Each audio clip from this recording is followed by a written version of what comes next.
Hello clay addicts, this is Maddie from Mud Clay Studio working remotely from my kitchen. Today I'm going to show you how to make our next project in the Curbside Clay series, which will be a coil pot.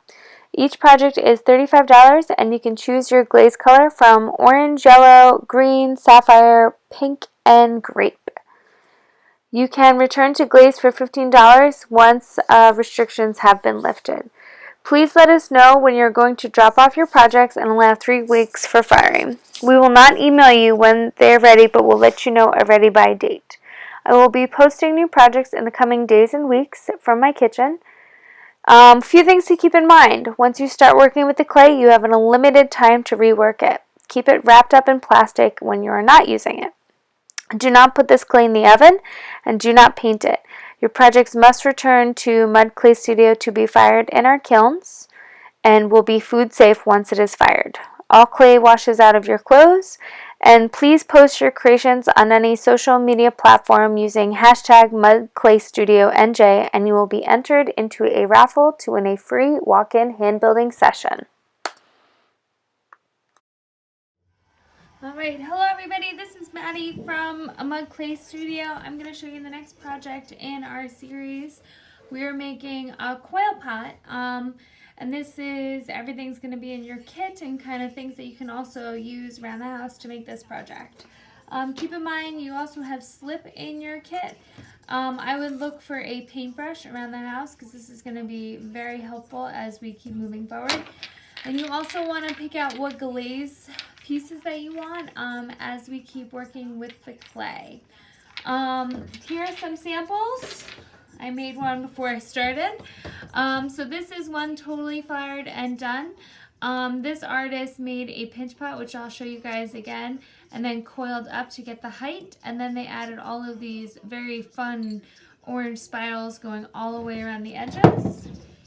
This was my sample that I wanted to show you guys. So again, pinch pot is really good to just get the base started, and your coils don't always have to look exactly the same going up. I want you guys to think about different ways you can manipulate the clay as we keep moving forward. And then holding my trusty tools, here's another example of a pinch pot, and they also added a coil on the base. And then coiled up, and then we have this big beautiful spiral in the center. Alright, so I'm going to get some clay and I'm going to show you how to do it. Alright, so I have my lump of clay, and what you guys can do is if you have a wire of some type around the house, you can just take it and go whoop, and this is going to help remove your clay from the hump. But the other great thing is if your clay is really soft, you can just twist it off. Use that muscle and frustration. Other things that are available to you, we're not going to need this so much for this project, but it's still useful to have. A rolling pin, and then this guy is super useful. This was from my kitchen, and now it's a clay tool, my wooden spoon. Alright, so first things first, you want to get your base, so we're going to create a pinch pot. So you want your clay, and then you're going to hit the clay with your hands, and we're going to make a ball, or a snowball, or a meatball. A lot of people like to do this. You want to go really smacking around. I'm shaking the table because my elbows are on. Alright.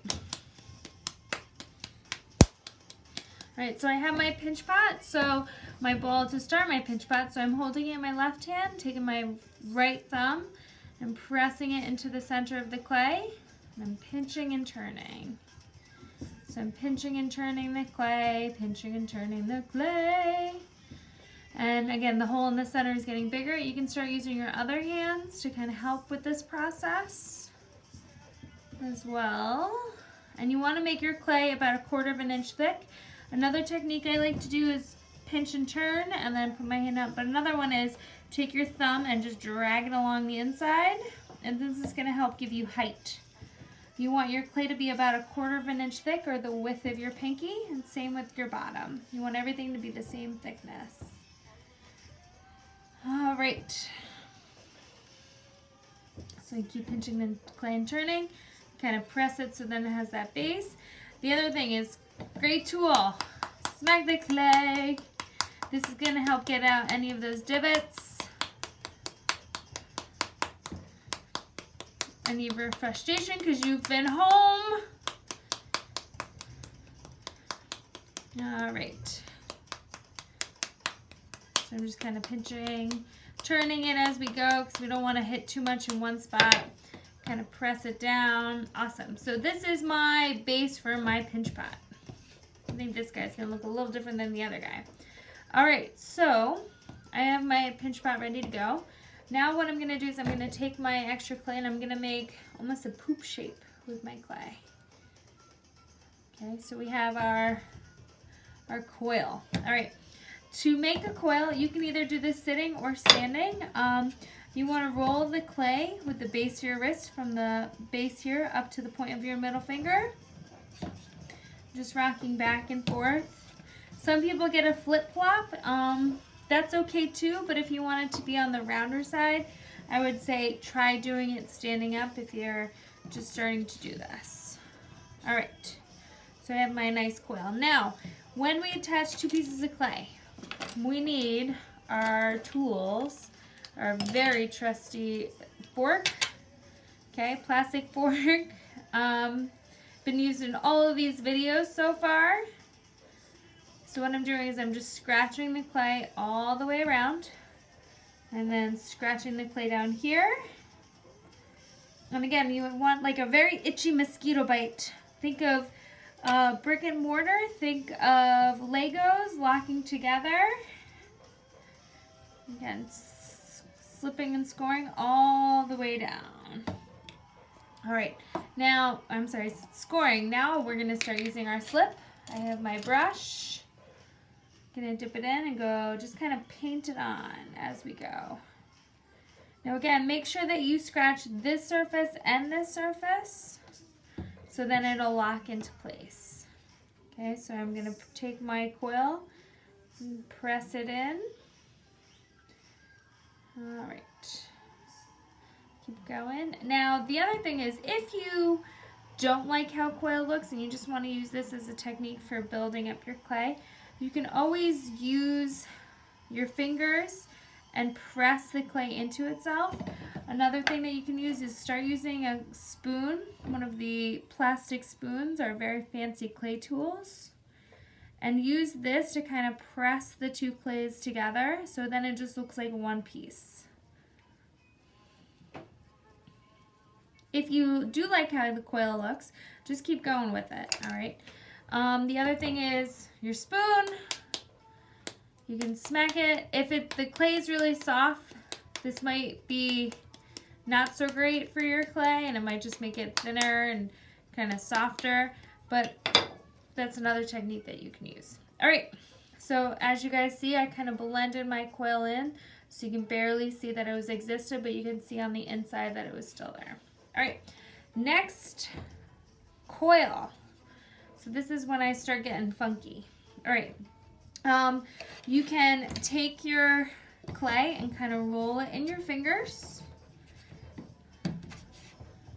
All right, back and forth, back and forth, back and forth. We have all of our coils ready to go.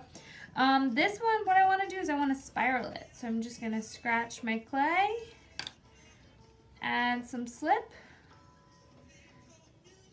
and then I'm going to take it and kind of twirl it around. All right. And kind of press it. All right. So again, same thing. If you want to attach this onto your top, you still got to slip and score and press. So we have our clay pieces. Clay piece. Scratch, scratch, scratch. Scratch, scratch, scratch. And then press it in. All right. Now again, it's gonna, because clay is so soft and it's at a weird angle, you might have to just bend it in as we keep going. But I'm gonna show you guys some other things that you can add to it so it's not gonna look as like, oh, that's not standing up the way it should be. All right. So another thing that you can do is maybe like to make braids. And again, you can really only do this with really soft clay. So we're gonna have my poop shape, rolling out the clay. And to make a braid, you would need 3 pieces, just like you would make a braid in someone's hair, or if you were making bracelets. And you want to make them mostly even.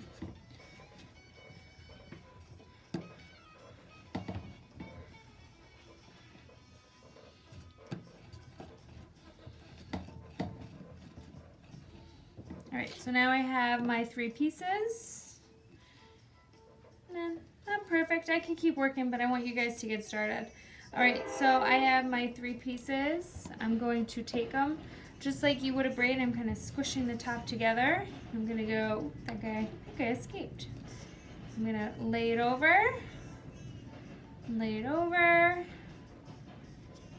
lay it over, inside, outside, inside, switch sides, outside, inside, switch sides, outside, inside, switch sides. If your clay breaks like this, which I just did on purpose, you can kind of just squish it back, because again, we're twisting the clay around itself. You'll see what it looks like when it's done. All right, so we can kind of just press this into itself, do a little chop, chop, and then we have our braid. All right, so then I would then slip and score this on. The other thing is you want to make sure that you slip and score anything, not only the bottom piece, but if you're attaching it to another one, the more points that it's connected to, the stronger the clay will be. If you just do it on one side, then it might fall off. All right. Okay, so again, you see my braid, pressing down. The other thing is coils don't always have to go in the same direction. Maybe you want your coil to go, we'll kind of press these 2 guys together.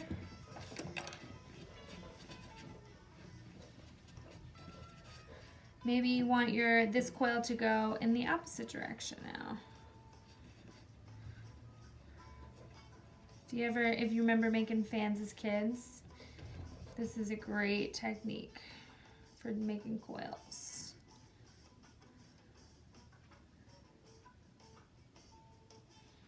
All right, I'm gonna squish those together. Now again, I'm gonna attach this guy on this side. So again, it was floppy before, but now it's holding its own because the more clay is being added to it.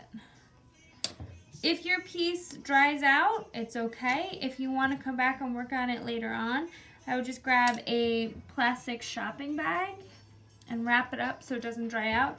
The more you touch clay, the drier it's gonna get.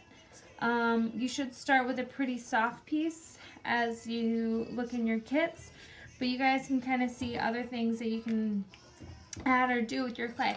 There's 1,001 things that you can do with hand building, which we are doing right now. So I just want you guys to just keep playing, do a little research, make something, squish it, make it again. The other thing I love to do with these is make hearts. So I'm gonna do this upside down and then I'll show you guys. I'm kind of just twirling the clay around itself. All right. So I have my kind of asymmetrical heart shape. You guys can see that? And then I'd maybe put this in here and then keep going, keep going, keep going. So I'm gonna stop here. If you guys have any questions, you can always email us at clay@madisonmud.com. I hope you guys have a great day. Create a space for yourself, keep working, experiment, look at things online, look at examples around your house. You can add texture to this, not that I showed you in this video, but there's so many things that you can do with all of these projects. All right, have a good day and be well.